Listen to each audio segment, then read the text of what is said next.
Good morning, everyone. Apologies for being 5 minutes late. My first session went on a little longer. Preeti, it's good to have you back. Would you like to read the 19th week for all of us today? If yes, please unmute yourself. Good morning, Prachi. Morning. Prachi, right now not in a position to read. Really Okay. sorry. Yeah, that's absolutely fine. Shelley, would you want to read for all of us?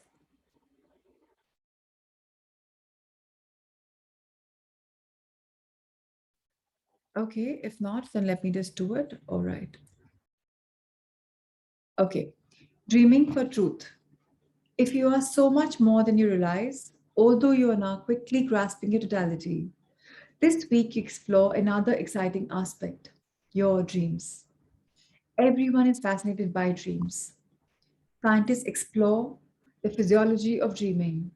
They've noted rapid eye movements, an absolutely still body, and active brainwave patterns.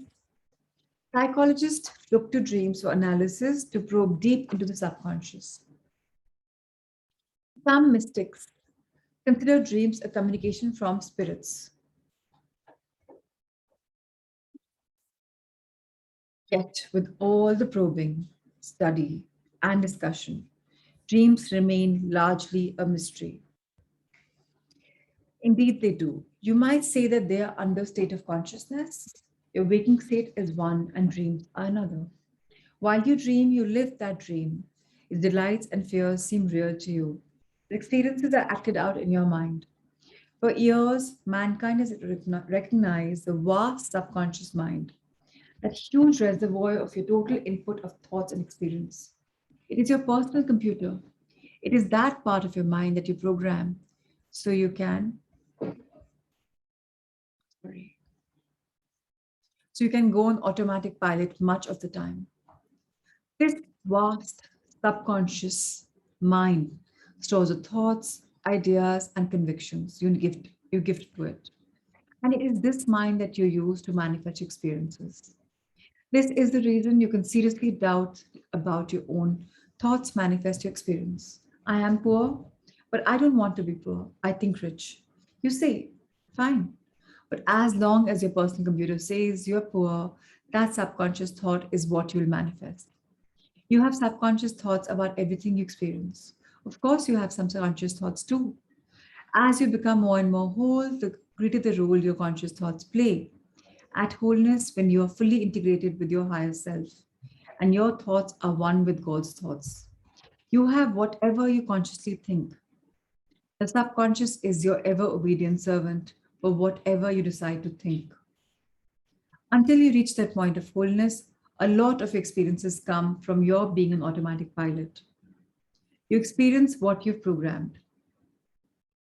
How can you change the program of the subconscious mind? The technique of this course will surely and certainly do that.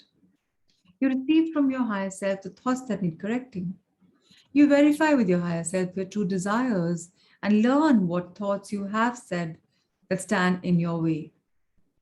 Through the creating formula, you change the program and experience your desires. In this way, your personal computer, the subconscious mind, gets reprogrammed. We know that your higher self has never been separated from you. You consciously try to deny it. You try to cut it off the communication. You refuse to recognize the voice of your own here and now. But you could not possibly stop your higher self from doing everything possible to restore your wholeness and sanity. The erroneous programs of your subconscious mind had to be corrected.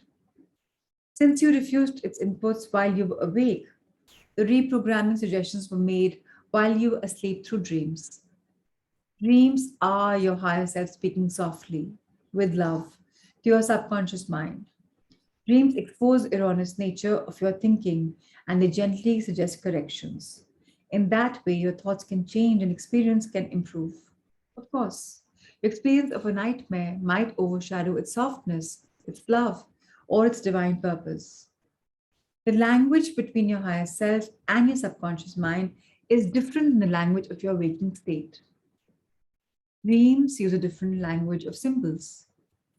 This has long been recognized by psychologists, and some have even tried to come up with a list of universal symbols.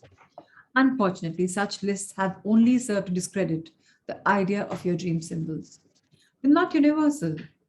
While it is not unusual for many people to experience the same or similar symbols, after all, we are all connected. Most symbols are one's own. It is a unique language understood between one's higher self and one's subconscious mind.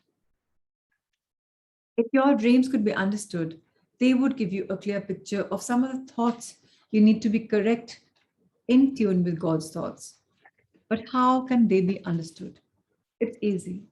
You just ask your higher self to tell you in your waking language what they meant. Today, do a creating formula to just remember your dreams tonight. There is no need to write this formula out. Just go through each section, receiving help and guidance from your higher self when appropriate. When you go to bed tonight, put paper and pen within reach. Then, as soon as you wake up, write everything you remember about the dream, even if it becomes insignificant. Places, buildings, people, time, action involved, feelings experienced, anything unusual. What was said, colors, and so on. Write as much as you remember and write it down quickly. You only have a couple of minutes before the memory of most dreams fade. Even if you're sure you remember the dream, write it down. You will most probably forget that dream faster than you think. Use your quiet period to learn the meaning of the dream. Simply ask your higher self to feed you the interpretations of the dream. Don't anticipate. You'll be surprised how different the meaning is compared to what you would have guessed. Make sure that all aspects of the dreams are interpreted. What did each person in the dream stand for?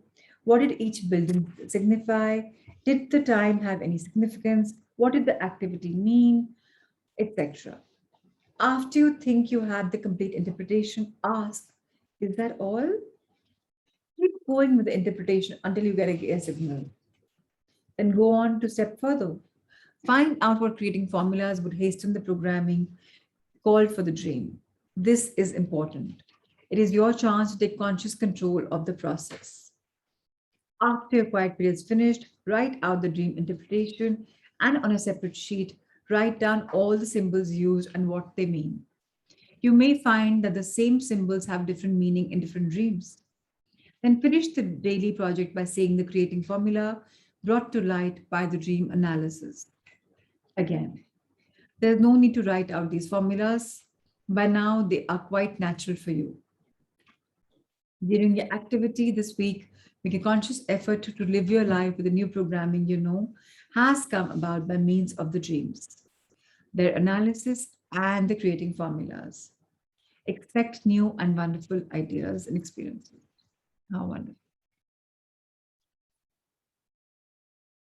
So thank you, Preeti and Shelly. I guess I wasn't meditating, so we didn't have a lot of people, but that's fine. Let's just see each other on Thursday. Lots of love and light. Thank you so much. Thank you so much. Thank you. Bye.